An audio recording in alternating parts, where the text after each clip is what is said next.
Sleep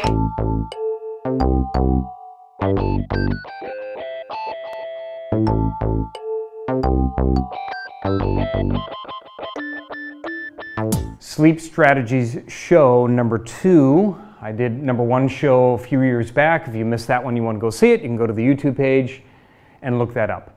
Let's see if we can get you some more quality rest, right? This is such a big deal for everybody and incredibly important for your brain, for your body, for recovery, for immune system, for learning when you're younger. We'll touch on teenagers and brains and sleep and all of that as we go along here.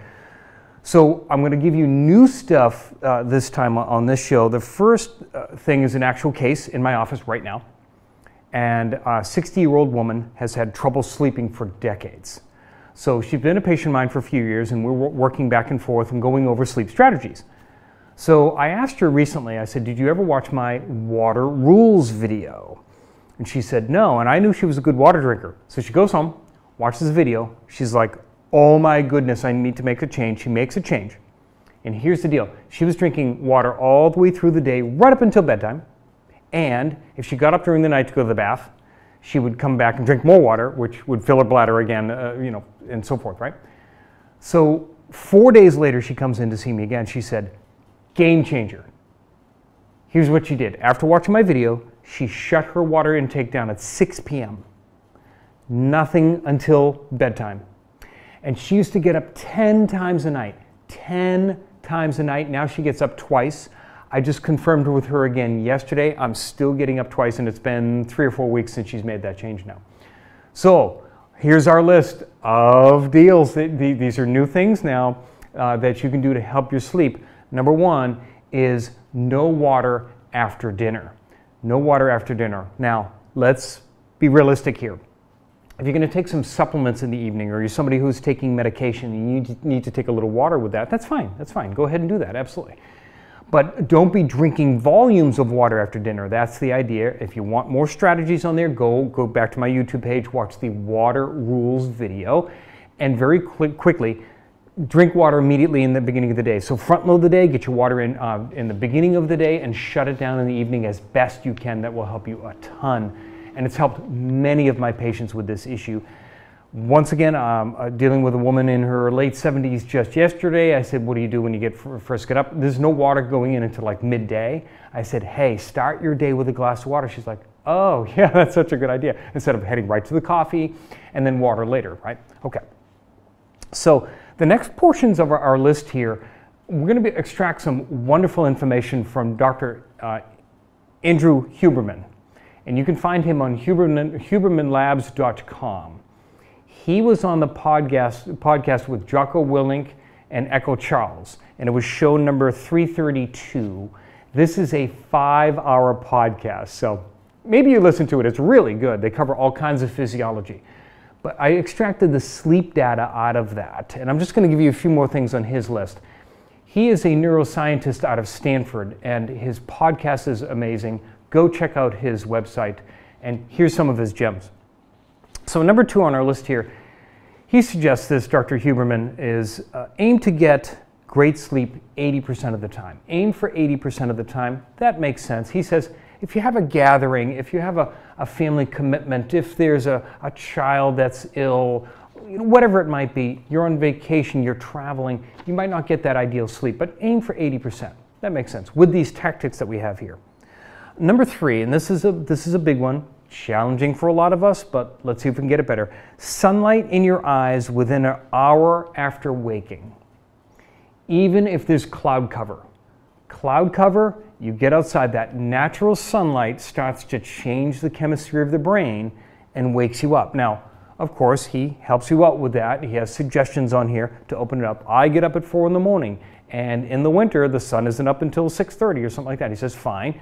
Start with bright artificial light in the beginning, and then once the sun is out, if your lifestyle and job is appropriate, try to get out and get that natural sunlight, even if it's just a few minutes. So it's going to be difficult for us in the dead of winter if you're living in a colder climate, but you do the best you can. Oftentimes what happens is we're stuck indoors, we put on sunglasses, we go to the car windows is filtering almost all of that. It helps a little bit, but it's not as good. Then we go from there into an office building, and you can see that we're really not getting that natural sunlight, right? That's what he was getting at. So first thing in the morning is critically important to change that brain chemistry. Number 4, sunlight in the afternoon before the sun goes down, okay? So that's on our list here as well. And that prepares you for the evening. And now what he says is when you get sunlight in the afternoon before the sun goes down, is it resets your retinal sensitivity. So if you're exposed to artificial light in the evening, TV, indoor lights, phone, whatever it is, it's going to disrupt your sleep cycle less than if you didn't do that. So sunlight, natural sunlight, even cloud cover in the morning, and then before the sun goes down, if you will. Obviously, if you live further north and it's June and the sun is out at 10:30 or something like that, maybe not that late, but be reasonable with that, okay? Number 5 on our list here is avoid bright light in the evening. Now this is especially the indoor artificial light. And if you want, so what you do, dim the lights. So as you're going through, let's say the last hour or 2 that you're up, try to start dimming the lights in the house. So if you've got 10 lights on, make it 5. If you don't need overhead lights in what you're doing, maybe you just go with 1 light or whatever it is. If you have dimmers, turn it down. Literally dim the lights. And blue blocker, he does mention blue blocker glasses if you want to go to that next step. If you know you're going to be exposed to artificial light and you're a person that has trouble going to sleep in the evening, try them. They're very inexpensive and they might work for you. Okay, so that's another one. Number 6, and this one is a new one for me. So no cold shower in the evening. Now, cold exposure, cold showers and so forth are becoming more and more popular. Now, if you work out in the evening and you're hot and you want to cool yourself down before going to bed, the recommendation is not a cold shower, a warm shower. You'll get cool enough once you get out and so forth and you're drying off. So not a cold shower in the evening. Now, I was doing some cold showers in the evening, but what happens is when you do that, the core temperature, the body recognizes that it's cold on the outside, so the core temperature might go up. Your sleep cycle is, as you're getting close to morning and you're waking up, your core temperature is going to go up. And then in the evening, your core temperature wants to go down to prepare for sleep. So a cold shower will disrupt that slightly in the evening. Okay, number 7 here. An hour before bed, you may be alert, and this will pass. So you might notice, at 9 o'clock, I seem to be really focused and I can do some stuff and so forth. He says, don't worry, that will pass. Most of you will get to sleep. Again, if you're using these other strategies, you're going to see that alertness will pass. Now, here's a couple of new strategies as well, from Dr. Huberman. Number 8 on our list here is try, if you're having trouble getting to sleep or you wake up in the middle of the night and can't get back to sleep, you can try what he calls NSDR, non-sleep deep rest. Now, non-sleep deep rest, as what he's talking about, is a category of things that you can do. Okay, in that category is something called Yoga Nidra. You can try Yoga Nidra, which is a meditation style of you relaxing as best you can, even though you might still be awake. Okay, instead of just letting the monkey brain run. You can do this meditative technique, Yoga Nidra, and you can put it right into YouTube and plenty of free assistance will pop up. So you can give that a try and see if that will settle down the brain, settle down your physiology. Maybe you get back to sleep. If you have trouble going to sleep, you can try this one before bed as well. There is a self-hypnosis app. Of course, there's an app for everything now, right? Reveri. R-E-V-E-R-I. I have not tried it myself yet, so be careful of it. By the way, don't do Yoga Nidra and Reveri and meditation stuff while you're driving, please. More on that in a couple of minutes.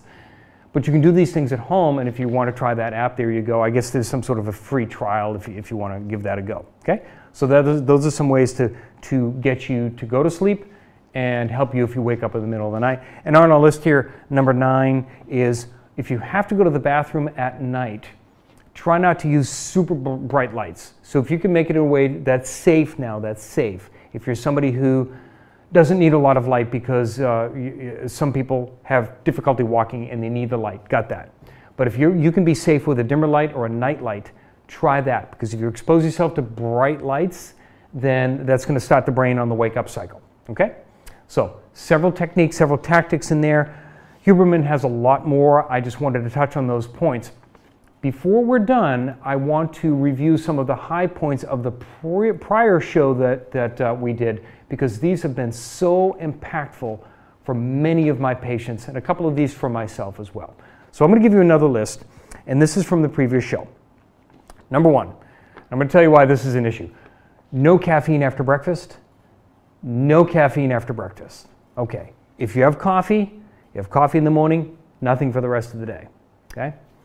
I have a woman that consulted with me a couple weeks ago. She said, I have trouble sleeping. So I went through I have a whole peppering full of questions that I hit her with.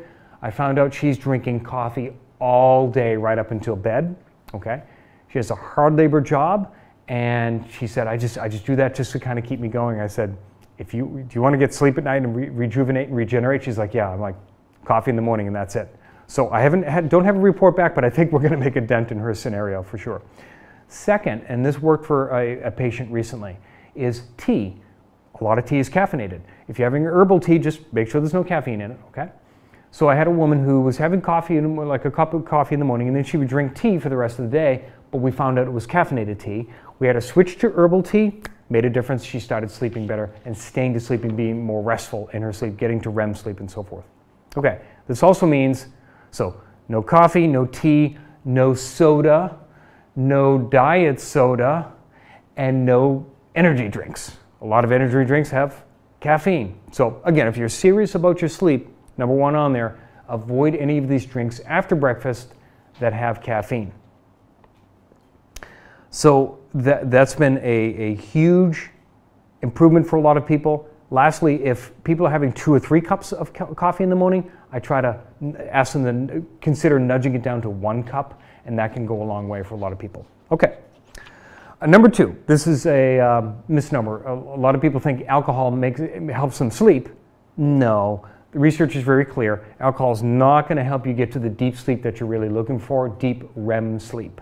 Okay? So alcohol is not an appropriate sleep aid. Students, number 3, students. So this is important, and I learned my lesson in grad school myself.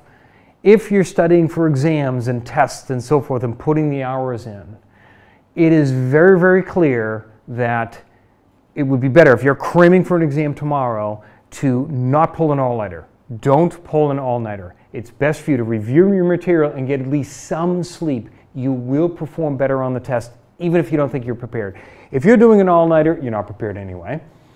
So really try to get a couple of hours or longer sleep, and there you go. And of course you can change your study habits, and like I said, I learned this in grad school, is the start of the next semester, day 1 you get some material, you go over day 1. And on day 2, you go over day 1 and day 2. You keep up on it. You don't let it build, because then you have this massive pile that you're trying to get through the week before exams and so forth, right? Which creates all-nighters, and then you're not performing well, and you're not retaining the information like you want to. So, try to do that as best you can. So back on this show that I did a couple of years ago, I referenced Matthew Walker and his book, Why We Sleep. So the next few recommendations are from his book, and I'm going to follow up with one of the quotes that I found of his that I want to review with you. It's about start times, especially in high school and for teenagers. So hang on for that in just a moment. On our list here, number 4, there are more car accidents caused by drowsiness than car accidents caused by alcohol and drugs combined. Drowsy driving is more dangerous for accidents than alcohol and drugs combined. That's Matthew Walker, okay? That's how important it is, okay? Number 5, another great recommendation. I've said this statement quickly on the fly to people, and they're like, wow, that's a good idea. Set an alarm to go to bed. Set an alarm to go to bed. Not a lot of people tell me, Dr. Fuller, I am really good at getting to bed early so I can get that good night's sleep, and then I wake up early and get my start on the day. No, a lot of people come in to me and say, I'm staying up too late, I watched this show, I've got this going, whatever. Set an alarm to go to bed. So if you want to go to bed at 10, maybe you set an alarm at 9:30 to start the ball rolling in that direction. Okay, number 6 here, a dark and quiet bedroom. So look at all the ambient light that you have. There might be Even if the phone is off and it's charging, there's some light from that. There might be a light from a clock. There might be some other powered device that's shining some light. Maybe the curtains need to be adjusted and so forth. So just look at that extra light that's going around. Even a little bit of light can adversely affect you. And make sure it's quiet as you possibly can. Number 7, this is helpful on a lot of aspects, but try not to eat a big meal and then go to bed soon after that. Okay? So there's a few ways to do that. You try to back up mealtime a little bit. And if you're human, right? So you had to go a little bit later at work, you get home late, but try not to eat a huge meal and go to bed. Maybe it's a smaller meal and you go to bed. You will sleep better. There's all kinds of digestive and chemical and parasympathetic, sympathetic reasons for that. Okay? So you try for that. And lastly, if you're looking for even more, you can go to Google and put this in now. Dr. Mercola, 33 sleep recommendations. So put that right into Google. Dr. Mercola, 33 sleep recommendations. You won't see it on his website any longer as a direct link, but other people have taken that list and shared it with others, which is completely appropriate. So look for that, and there's a lot of little tricks on there that you can try to help you rest a little bit more. Lastly, this is a piece out of Matthew Walker's book, Why We Sleep, and this is a quote about teenagers' sleep and later start times in school.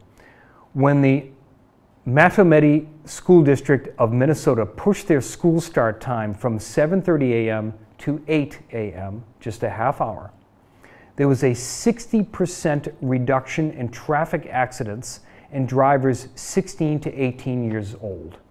Just with a 30-minute shift, a 60% reduction. Teton County in Wyoming enacted an even more dramatic change in school start time, shifting from 7:35 a.m. to a far more biologically reasonable one of 8:55 a.m., so almost 9 a.m. as a start time. The result was astonishing, a 70% reduction in traffic accidents in 16 to 18-year-old drivers. That's huge. I totally understand shifting start time from 7:30 to 9 would be extremely difficult for school systems and parents and work schedules. I totally get that, but a half-hour change, I think would be doable, right, if you look at that? I know it's been talked about for years, so here's some more data that we should all look at. And lastly, research also revealed that increasing sleep by way of delayed school start times wonderfully increases class attendance, reduces behavioral and psychological problems, and decreases substance and alcohol abuse. Quality sleep is really important. I'm Dr. Scott Fuller. Thank you.